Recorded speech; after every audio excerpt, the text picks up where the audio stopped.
Hey, what is going on, guys? This is Tharshey and welcome back to another video on the channel. Today I'm going to be giving you guys my first impressions on Call of Dragons. So Call of Dragons is a mobile, real-time strategy game, I would say, that's pretty similar to games like Game of Thrones Conquest and Lord of the Rings Rise to War. And I believe its direct predecessor was actually Rise of Kingdoms. So yeah, it seems like a pretty interesting game. It's kind of got gameplay elements of all three, I would say, though I've never actually played Rise of Kingdoms, but I do have like 3 years experience in Game of Thrones Conquest, and I have been playing Lord of the Rings Rise to War for like the last 2 years. But this is my first time playing Call of Dragons. So yeah, I have played the game now for about a day and a half, 2 days, I would say, just so that I could, get some feeling of the game, see what it's like, explore the different gameplay elements and all of that. So yeah, hope you guys do enjoy the video, and if you do, please do drop a like, comment, and subscribe to the channel, and don't forget to turn on those post notifications. Anyway, let's get straight into it.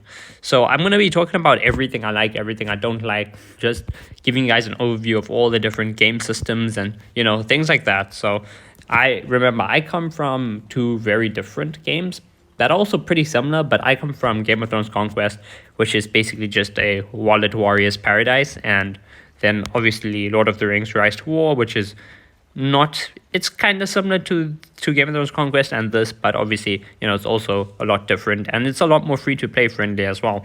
And this game, Call of Dragons, seems like it's leaning more towards the slightly more free-to-play friendly thing, which is great because, that means someone who only spends a little bit can also still have fun and be competitive and stuff, which is great. But yeah, anyway, so basically this game, you start off, you have your base. So here's my base, and you can obviously upgrade it and, upgrade all your mines and your troop barracks and stuff, and then build troops and all of that stuff, right? You have your research and everything. So if we go here, you see this is my research. So I can upgrade all my different research stuff. Actually, can I upgrade this? No, I cannot yet. Okay, never mind. That would be nice, but I guess we will have to wait on that for a little bit. For now, what can I actually upgrade? Yeah, let me just upgrade this one, all right? Just to have something always upgrading, pretty much. So yeah, this is my base, and yeah, it's pretty cool. There's 3 different factions you pick: elves, men, and orcs. Though they call something like Spring Wardens, order of something, and I don't know, some other thing. So yeah, it's three different 3 different factions you can pick from. Depending on that, you'll see what your base is like. So this is is this an orc player? I don't know. I think that's an orc player though. Let me see. And then I think that's a human player. So yeah, you have your different factions. Your base reflects which faction you picked. I like the elves. It's nice and green and pretty and everything. And combat in this game is one thing I'm definitely very interested in, because it's very different from what I'm used to, where in Game of Thrones Conquest you send rallies at things and that's it. It's kind of more similar to Rise to War, where you have your individual commanders that you send out with armies, and that you can change, you can change where they are on the battle and, dynamically change the battle environment, which is great. So yeah, that among stuff like the lore, because this game actually seems to have a lot of campaign / story / lore to it, which seems like a lot of fun. It seems pretty cool, especially in a game like this. You don't really expect that from a mobile game, to have like good lore and good stories and stuff behind it. And also in a game that's multiplayer PvP like this, you don't expect to have that many, more single player campaign opportunities. Even though it's kind of roped into the multiplayer aspect, it's still pretty cool, I think. So first, let me show you like some of what I'm talking about when it comes to the PvP style. So there's some level 7 Darkling Barbarian guys. So let's go attack. Let me actually send 2 legions out. So I'm sending my Lilia and I'm sending Granwyn. So they're fighting outside here. Wait, where are they? Yeah, there we go. They're fighting over here. But what I can do is I could change them mid-fight. So for example, Granwyn is here. This is Lilia, right? I can order her around by literally doing that, telling her where to go, right? So if I want to, let's actually deploy, right? So I'm going to deploy Granwyn because she went back. There we go, deploy Granwyn. So I have both my commanders deployed now. And like they also can have artifacts, which gives them special abilities and stuff that you can use in battle. And I like the fact that you get to actually witness the fight. So watch this, right? I can literally send my commanders together to attack this dude, which I think is really great. Let me pull him back, actually. Okay, great. They targeted them. Now let me actually attack with that. Let me use my artifact ability. Boom. Destroyed him. Look at that. That is so different from anything I'm used to. Now, if I don't want them to retreat, I can keep them out here, you know? But it's fine. Actually, let me send her back for now. So yeah, let me send my commanders both home.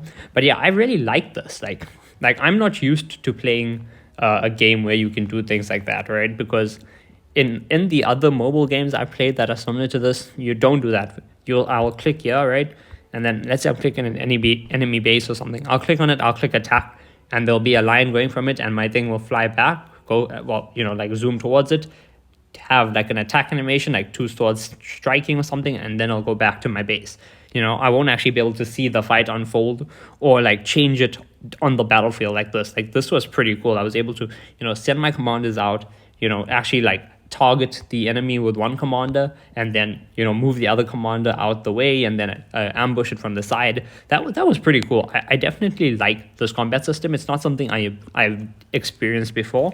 Maybe this is the same in Rise of Kingdoms. I don't know because I've never played that game, but this I'm really enjoying the combat system so far. So in terms of combat, I'm liking this game, and obviously I can go and see my reports as well. So here's the first report, right? And here is the second report. If I click on it, there we go. Here's the second report against that level 8 Darkling Infantry Captain. Shows you the rewards and all of that stuff. And if you are sending out, you know, multiple characters, so you can see here's my Gwendolyn's report, because I did send out 2 commanders against that level 8 Darkling Patrol. So here's her report against the Darkling Patrol, and here's Lilia's report against the Darkling Patrol. So in terms of combat, I'm liking this game. I think the combat seems like it's definitely different from what I'm used to, and because of that, you know, different is new is fun, and this is actually pretty fun. So I am definitely liking it, especially since you can also like when I use that ability, right, someone else could like try to move their commander out the way, right, to dodge it, which is pretty cool. You can do things like that. Anyway, next onto the commanders and stuff. There's a lot of commanders. Look at this. There's actually quite a few commanders that you can pick from, and each of your commanders has unique skills, which is great, you know. So this is Lilia. She has Flames of Vengeance. She has Dazzling Inferno. She has Deep Burn. She has Witchy Wiles and Burning Blood. This is another commander, Velen. He has, what is this?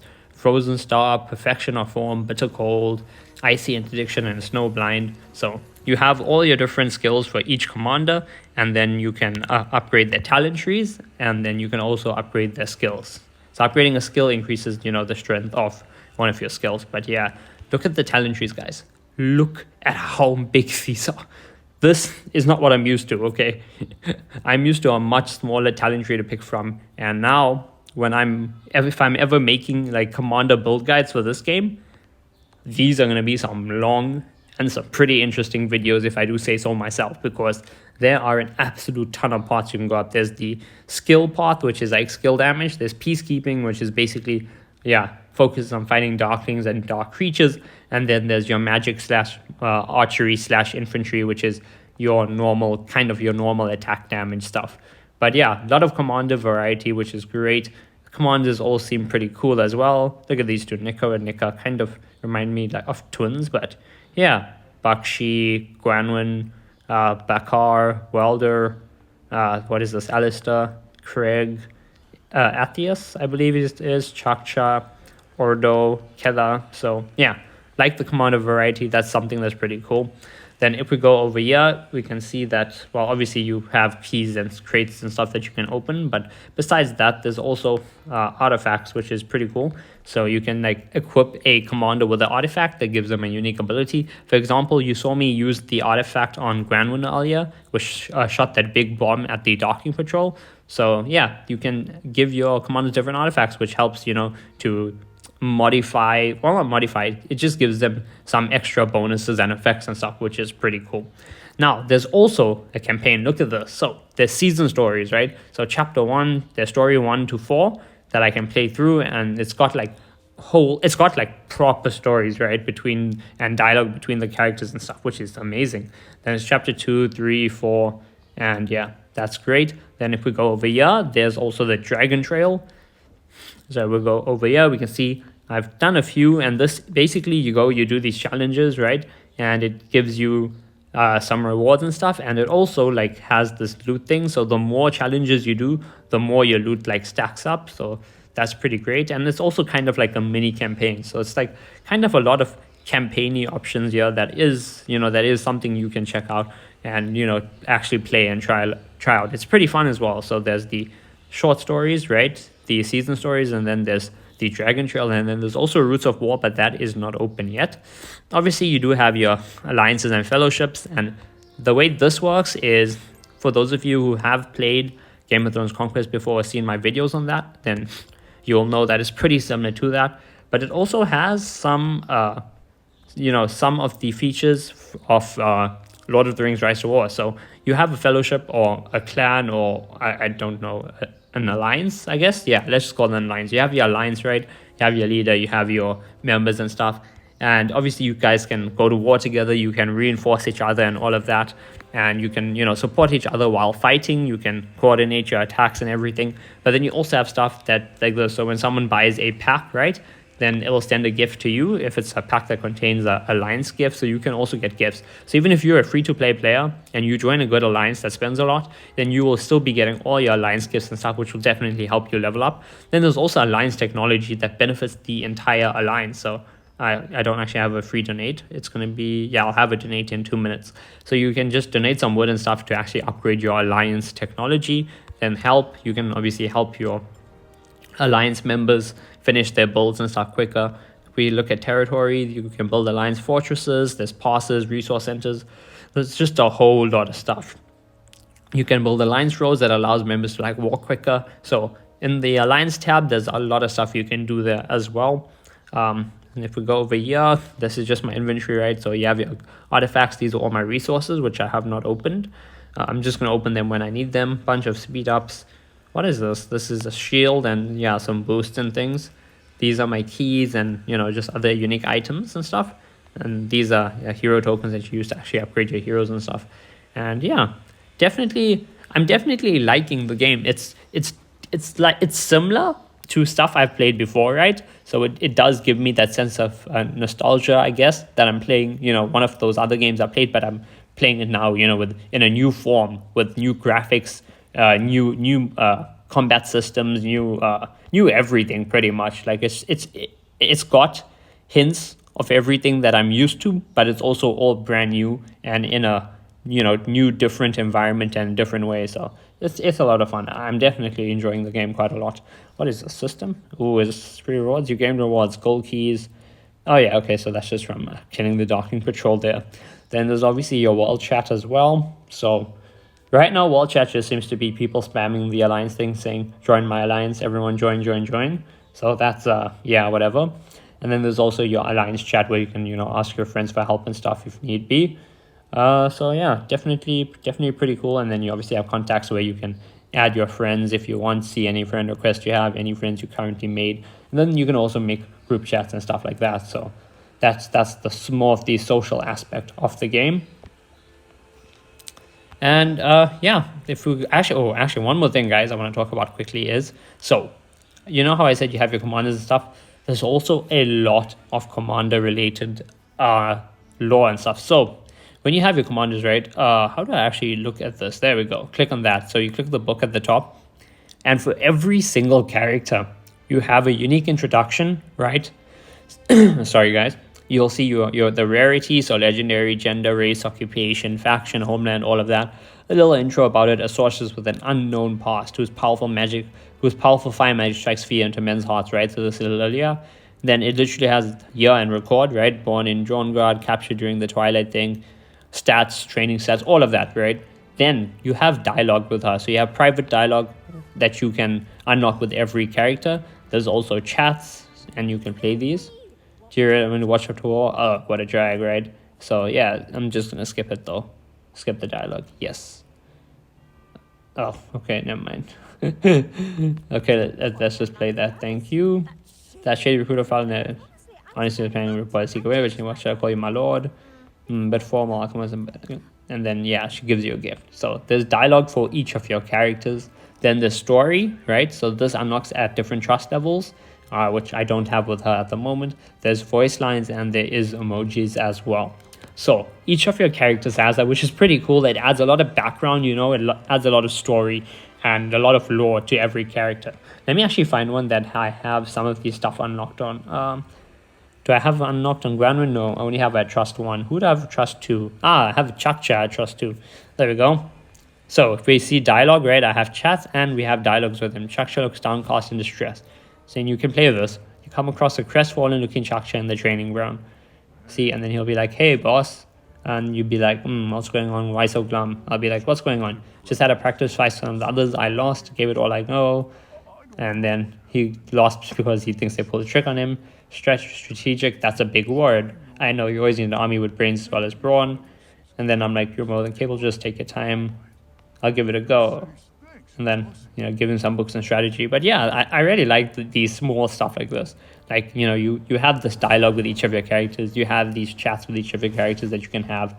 You have story as well. So Chakcha was born in a remote orcish village. So as you unlock more trust levels, you unlock more of his story and you can get a bit more background on your character.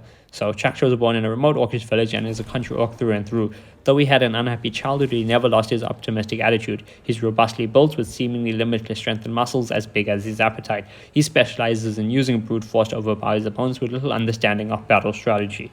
So yeah, and then I'm obviously going to learn more about him once I upgrade my trust level with him. There's also voice lines, artifact equipped, hero selection. Then there's emojis, hungry and crying that you can unlock. So overall, my first impressions on this game are actually very good. You know, it's a pretty game. It's got great graphics. The sound and audio is pretty nice as well. And in terms of the actual gameplay mechanics, the gameplay mechanics seem very interesting. They seem pretty good as well. And I like the fact that there seems to be, you know, lore and story behind every character, as well as, you know, some of these more single player options like the season stories that you can try out, conversations with your characters that you can have, the Dragon Trail, which kind of allows you to test your commanders in combat against AI rather than players, you know.